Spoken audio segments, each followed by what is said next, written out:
Hello everyone. चंद वंश की कर प्रणाली यानी कि टैक्स सिस्टम कैसा था चंद साम्राज्य में, उसको हम इस वीडियो में कवर करेंगे। साथ में इससे पहले मैंने चंद डायनेस्टी के ऊपर एक वीडियो बनाई है जिसमें मैंने चंद वंश के सभी राजाओं को प्लेलिस्ट में बना के रखा हुआ है, आप वहाँ पे चेक कर लीजिएगा। और ये वीडियो भी उसी प्लेलिस्ट के अंतर्गत मैं ऐड कर दूंगा। चंद वंश का जो एडमिनिस्ट्रेशन था वो कैसा था। चंदों के प्रशासन में राजा सर्वोच्च होता था। राजा के मंत्रिमंडल जो पद थे इनके वो कुछ ऐसे थे। धार्मिक व्यवस्था वाले गुरु, पुरोहित, धर्माधिकारी आदि कहलाते थे। महाराज कुमार में बड़े व छोटे राजकुमार शामिल होते थे। सैनिक व्यवस्था वाले दीवान, बख्शी, फौजदार आदि कहलाते थे। ठीक। आधुनिक व्यवस्था को सुविधाजनक बनाने के लिए इनका प्रशासन कई भागों में विभाजित था। ठीक। चार बूढ़ा। चार बूढ़ा इसके अंतर्गत कारकी, बोहरा, तड़ागी तथा चौधरी चार जातियां थी जिनको चार आल भी कहा जाता था। ठीक है। अब यहां से शुरू होगा चंद वंश की कर प्रणाली जो ज्यादा 36 रकम व 32 कलम 68 प्रकार के कर थे इनके, लेकिन 18 और 20 करों का ही वर्णन देखने को मिलता है। ठीक है। 36 रकम व 32 कलम का उन्मूलन किया गया था व नए प्रकार के कर लगाए गए थे।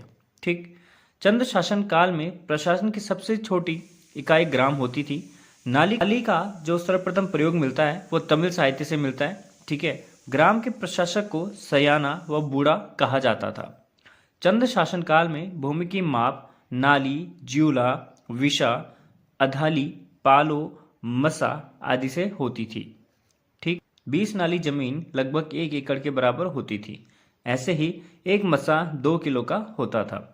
अधाली लगभग 15 किलो का होता था। ठीक है। ज्यूला 10 कुंतल के बराबर होता था। परंपरानुसार उपज का छठा भाग ही कर के रूप में लिया जाता था जिसे गल्ला छाड़ कहा जाता था। ठीक है। यह कर अनाज व नगद दानों के रूप में लिया जाता था। चंदों के समय जमीन के मालिक को थातवान कहा जाता था। ठीक। चंद राजाओं के द्वारा लगाए गए प्रमुख कर। ठीक है। साहू और साहुली कर यह दे कर था। ठीक है। रतंगली कर यह भी लेखक को देकर था। इसका उल्लेख मूलाकोट ताम्रपत्र में मिलता है। खेनी कर कपिलानी कुली बेगार से संबंधित है। कटक कर सेना के लिए लिया जाने वाला कर था। स्तूक कर राज सेवकों के लिए लिया जाने वाला कर था। ठीक है। न्योवाली कर न्याय पाने के लिए दिया गया कर था। जूलिया सांगा नदी के पुलों पर लगने वाला कर था।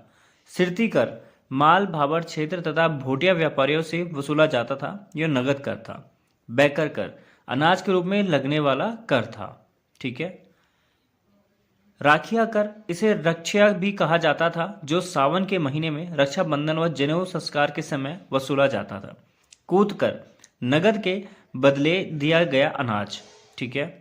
मांग कर युद्ध के समय लिया जाने वाला कर। भाग कर यह कर घराटों पर लगता था। ठीक है। बजनिया कर नर्तकों व नर्तकियों के लिए लिया जाने वाला कर था। चौबदार कर यह की व्यक्तिगत वस्तुओं तथा तलवार ढाल आदि को ढान वालों के लिए लिया जाता था।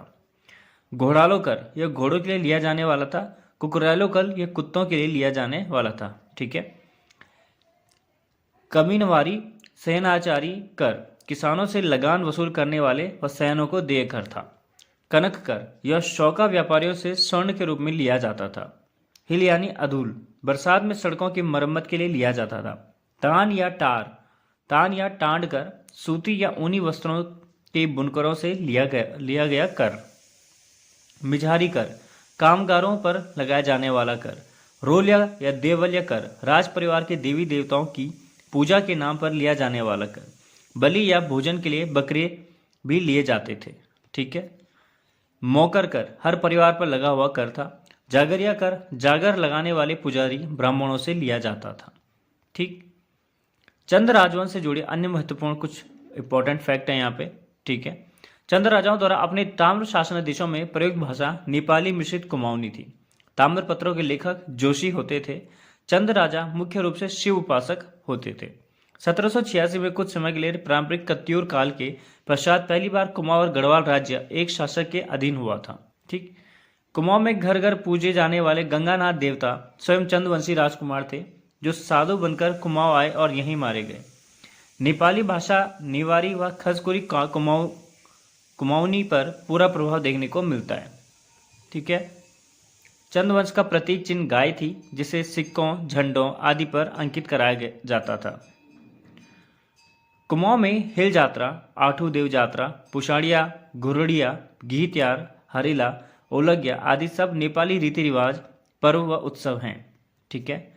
बागेश्वर का शिव मंदिर मूलतः कत्यूरी राजाओं द्वारा बनाया गया था, किंतु 1602 ईस्वी में इसका जीर्णोद्धार लक्ष्मीचंद द्वारा कराया गया था।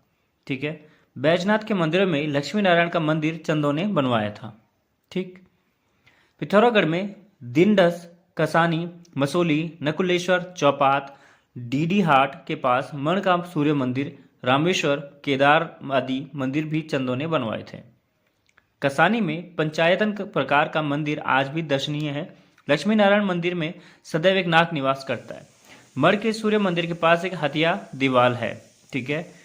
एक हथिया दीवाल एक्चुअली काफ़ी इंटरेस्टिंग है। एक राजमिस्त्री था जिसका सिर्फ एक हाथ था, तो उसने ये एक हथिया दीवाल बनाई थी। वहाँ में गोरिल, जिन्हें गोलू देवता के नाम से जाना जाता है, का मूल भी नेपाल ही है। सीरा में प्रचलित रौ देवता की पूजा का मूल भी नेपाल है। छुरमल, कालसिन, कटारमल, भूमिया, एड़ी, सैम आदि जो देवता यहाँ पूजे जाते हैं, उनका मूल भी नेपाल ही है। कपाल में नाग के सिर से लेकर ऊपर तक पिठाई लगाना नेपाल की देन है। सौरा से मल्लों का प्राचीनतम अभिलेख 1353 ईस्वी तथा सोर के बर्मों का प्राचीनतम ताम्रपत्र लेख 1387 ईस्वी प्राप्त हुआ है। ठीक है। अशोक चल का गोपेश्वर त्रिशूल लेख इनसे भी पुराना 1191 ईस्वी का है। रुद्रचंद के बाद लक्ष्मीचंद ने मुगल बादशाह से मैत्री संबंध स्थापित किए थे। उत्तराखंड में पंचायती राज व्यवस्था चंदों की देन है।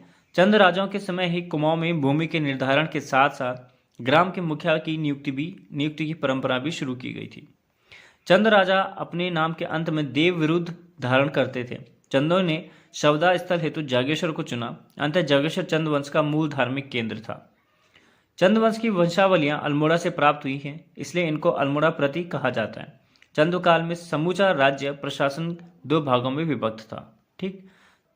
सामंतकालीन 2 राजा शासित थे। चंद राजाओं का कुख्यात कारागार सिराकोट में था। ठीक। बिनसर महादेव मंदिर शिवदेव ने बनाया था। जागेश्वर के मंदिर तिमल चंद ने बनवाए थे। कोमा में बनाए गए कुछ प्रमुख किले। ठीक है। अल्मोड़ा का किला, सबसे पहले अल्मोड़ा के किले।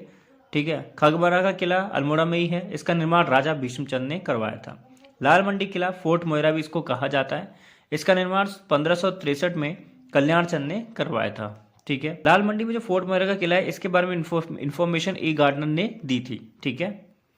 मल्ला महल किला, इसे भी कल्याण चंद ने बनवाया था। इसमें वर्तमान में कचहरी, जिलाधीश कार्यालय व अन्य सरकारी दफ्तर हैं। ठीक है।